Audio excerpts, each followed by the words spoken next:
नमस्कार, मैं अभिषेक राज easy way coaching में आप सभी का स्वागत करते हैं। दोस्तों, आज बेहद ही महत्वपूर्ण दिन था आईटीआई छात्रों के लिए।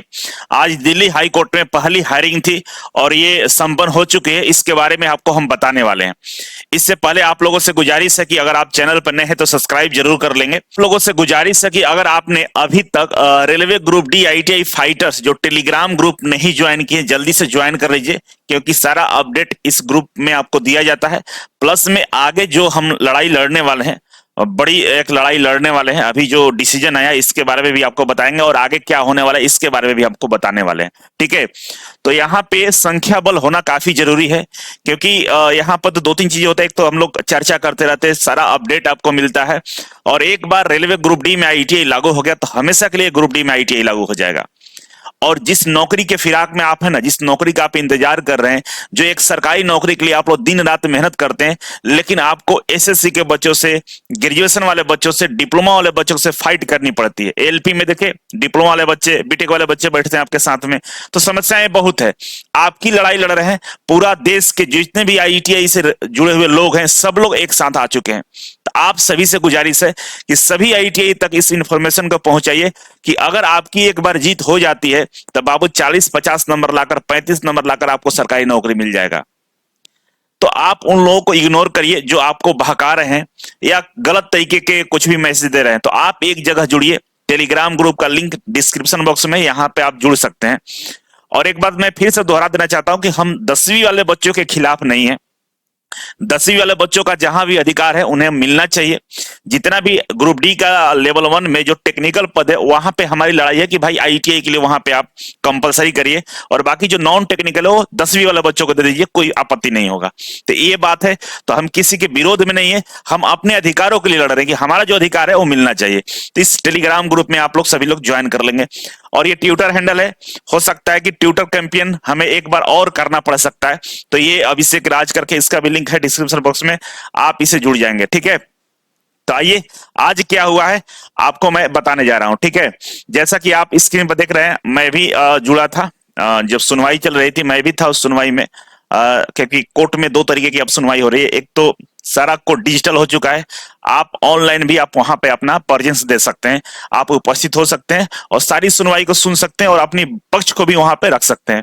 तो हम सुनने के लिए बस गए थे, मेरा माइक ऑफ है, देख रहे होंगे, वहां पे हम भी थे और माननीय हमारे जज साहब थे, जिनका स्क्रीन पर आप फोटो देख रहे हैं। तो ये high court, Delhi high court के जज साहब हैं, जिन्होंने इस पे सुनवाई किया, सुना क्या हुआ, ये सारी चीजें आपको बताने वाले हैं। और बहुत बहुत सारे, कई सारे लोग इस लाइव जो टेलीकास्ट हो रहा था सुनवाई, उसमें शामिल थे। ठीक है, तो जज साहब ने बोला कि देखिए, जो ये मामला है ये तो पहली सर्विस मैटर है, मतलब एम्प्लॉयमेंट से रिलेटेड है, जो दिल्ली हाई कोर्ट में अब हम नहीं सुनते हैं, मतलब आपको कैट जाना होगा। ठीक है, लेकिन जो हमारे वकील साहब थे, इन्होंने रिक्वेस्ट किया कि सर, मतलब जो फॉर्म है बहुत जल्द भरे जाना है, 23 से ही स्टार्ट होने वाली चीजें हैं, तो आप ऐसा करिए कि इस पे कुछ आप इस पे देख सकते हैं। लेकिन जज साहब ने बोला कि नहीं, अभी समय है, कैट में भी आप जा सकते हैं, समय है, आप जाकर वहां पहुंच जाइए। तो आज जो हमारे वकील साहब है, आज कैट में इस चीज को, केस को फाइल कर देंगे और वहां पे हमारी सुनवाई संभवतः कल हो ही सकती है, ज्यादा संभावना कल हो जाएगा। तो जज साहब ने चीजों को देखा, समझा, और अगर ये एक्सेप्ट करने योग्य नहीं होता, जैसे कि बहुत सारे लोग बोल रहे थे कि आप जाओगे और आपको भगा दिया जाएगा, जो हमारे विरोधी लोग हैं, जो हमें आईटीआई वाले के जो दुश्मन लोग हैं, जो आईटीआई के नहीं चाहते कि सरकारी नौकरी बच्चे करे, नहीं चाहते गरीब किसान के बच्चे नौकरी करे, तो वो लोग को मन में था कि ये लोग जाएंगे और इनको भगा दिया जाएगा। लेकिन ऐसा नहीं था। जज साहब ने हमारी समस्याओं को सुना, समझा और बोले कि आप इस मामला को कैट में ले जाइए और वहां पे बेहतर तरीके से और जल्दी होगा, क्योंकि दिल्ली हाई कोर्ट का क्या होता है कि बहुत सारे हर तरीके के केस यहाँ पे फाइल होती है ना। तो सरकार की तरफ से एक अलग न्यायालय का व्यवस्था किया गया, जिसको हम लोग कैट बोलते हैं, जहां पे एम्प्लॉयमेंट से रिलेटेड, सर्विस से रिलेटेड जितने भी मैटर होते हैं वहीं पे लिस्टेड किया जाता है और वहां पे सुनवाई होती है। अभिनय सर के केस में भी, जो अभिनय मैथ्स हैं, जिनका केस हुआ था, वो भी सर पहली बार दिल्ली हाई कोर्ट में ही गए थे, है ना। सर का भी पहली बार वो भी दिल्ली हाई कोर्ट में ही गए थे, लेकिन वहां सुनवाई में बहुत लेट हुआ था और अंत में दिल्ली हाई कोर्ट ने उनको भी कैट ही जाने के लिए बोला था। तो ऐसा नहीं है कि डायरेक्ट कैट नहीं जा सकते हैं, लोग डायरेक्ट भी कैट चले जाते हैं। लेकिन क्या होता है कि ये लगता है कि भाई चल पहले हाई कोर्ट देख लेते हैं, अगर वहां पर हमारी सुनवाई हो जाती है तो कैट जाने का आवश्यकता ही नहीं पड़ेगा, क्योंकि कहीं ना कहीं हाई कोर्ट एक सुप्रीम है उन कोर्ट से, कैट से। तो इसीलिए हाई कोर्ट का ही रुख अपनाया गया था। अभिनय सर भी हाई कोर्ट गए थे, तब कैट गए थे। तो हम लोग भी डायरेक्ट कैट ना जाके हाई कोर्ट गए थे। लेकिन जज साहब ने सुझाव दिया और उन्होंने बताया कि भाई आप वहां चले जाइए कैट में। तो अब मामला ये कैट में जा चुका है, ठीक है। और हम बेहद ही स्ट्रांग पॉइंट पे, ऐसा नहीं है कि हमारा केस में दम ही नहीं है, हम बेवजह लड़ रहे हैं।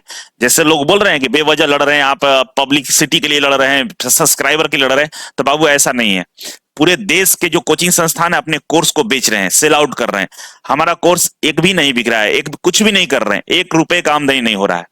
हम बैठे हुए हैं और पैसे, आप समझ ही रहे हो कि दिल्ली से लेकर पटना तक दौड़ रहे हैं, सारी चीजें कर रहे हैं, तो पैसे तो खर्च हो रहे हैं, सारा काम कर रहे हैं। किसके लिए लड़ रहे हैं?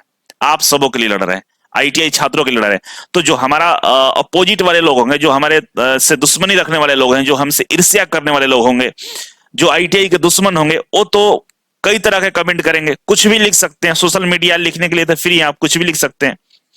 तो आप लोगों का जब तक सपोर्ट है मेरे पास, तो लिखने वालों को लिखने दीजिए। चाहे एक भी कोर्स ना बिके, चाहे बच्चे अभी क्योंकि प्रचार नहीं हो रहा, चीजें हम नहीं ला रहे हैं, तो बच्चे नहीं जुड़ रहे हैं, तो ठीक है, चीजें सब बंद है। और मेरे पास 25-30 लोगों की टीम है, समझ सकते हो। सब लोग कैसे कैसे जिंदा रहेंगे? हर किसी को पैसा की जरूरत है, हर लोग को जीने के लिए पैसे चाहिए। हम है चाहे आप है, तो 25-30 लोग जो हम लोग मिल के साथ में काम करते हैं, तो हम लोगों को भी जीने के लिए पैसा चाहिए।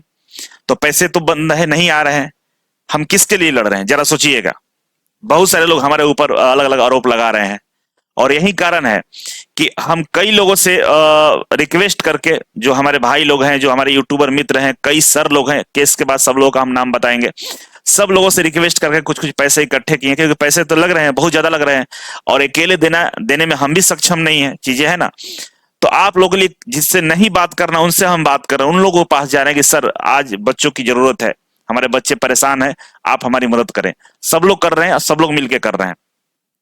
तो आप ये मान के चलना कि आज आपके लिए पूरा हमारा इजी वे कोचिंग सेंटर, हम पूरी हमारी टीम सब आपके लिए कुर्बान है, सब आपके लिए मेहनत कर रहे हैं। ग्रुप डी वाले बच्चों को हम लोगों ने 5 रुपए में कोर्स, लगभग 20,000 बच्चों को ज्वाइन करके पढ़ा रहे हैं। तो हम जितना कोशिश है, हर तरीके से हम लड़ रहे हैं, बस इसी लड़ रहे हैं कि आप मेरे साथ हैं। बच्चों को पढ़ाना है, 5 रुपए में पढ़ा रहे हैं। हाई कोर्ट तक हम गए हैं, अब कैट भी जा रहे हैं, आपके भरोसे जा रहे हैं। बस चुनौती ये है कि जो लुटेरे हैं ना, जो आईटीआई के दुश्मन हैं, जो आईटीआई को नहीं चाहते, नहीं चाहते आप नौकरी करो, उन लोगों से हमारी लड़ाई है। और लोग बहुत ताकतवर है, बहुत पैसे हैं उन लोगों के पास, इतने पैसे हैं कि हम उनके सामने कुछ भी नहीं है, फिर भी हम आपकी लड़ाई लड़ रहे हैं। हम चाहते तो ये चीज को इग्नोर कर सकते थे, दिल्ली नहीं जाते, कोर्ट नहीं जाते, क्या मतलब था अपना खुद का पैसा लगाकर लोगों के लिए परेशान रहना, और ऊपर से गालियां भी सुनना। अनेकों प्रकार के लोग गालियां दे रहे हैं, कुछ भी कर रहे हैं, क्यों? किसके लिए सुन रहे हैं? आपके लिए सुने। तो आपका दायित्व बनता है कि आप कंधे से कंधे मिलाकर, कम से कम कुछ नहीं कर पा रहे तो सपोर्ट करिए, आप खड़े रहिए मेरे साथ। हम आपकी लड़ाई लड़ रहे हैं। 27,000 लोगों को नौकरी मिलेगा। अगर केस जीत गए ना, तो 27,000 आईटीआई वाले बच्चे नौकरी करेंगे। क्या वो बच्चे हमें सैलरी देंगे? नहीं देंगे, जरूरत भी नहीं है, मांग भी नहीं रहे हैं। लेकिन आप सोचिए कि आपका लड़ाई कोई लड़ रहा है आपके साथ खड़ा होके, जिसके पास चारों तरफ से घिरा हुआ है, बड़े बड़े कोचिंग माफिया हमारे पीछे पड़े हुए हैं, उनके पास पैसे की बहुत ताकत है, पावर भी बहुत है, बहुत स्ट्रांग है, उनके बच्चे भी बहुत ज्यादा संख्या में है, जो हमें ट्रोल करते हैं, गालियां देते हैं, सब कुछ सुन रहे हैं। तो आपके लिए और आपका प्यार सपोर्ट रहेगा तो हम किसी से लड़ने के लिए तैयार है। लेकिन आप लोग खड़े रहिए, किसी के बहकावे में मत आइए, और याद रखिएगा ये हमारी हमारी केवल हमारी लड़ाई नहीं है, आप सबकी लड़ाई है, और इसमें बहुत सारे लोग हमारे साथ में हैं। आप भी खड़े रहिए, लोगों को जोड़िए, आईटीआई बच्चों को जागरूक करिए कि बाबू आपकी लड़ाई लड़ रहे हैं लोग।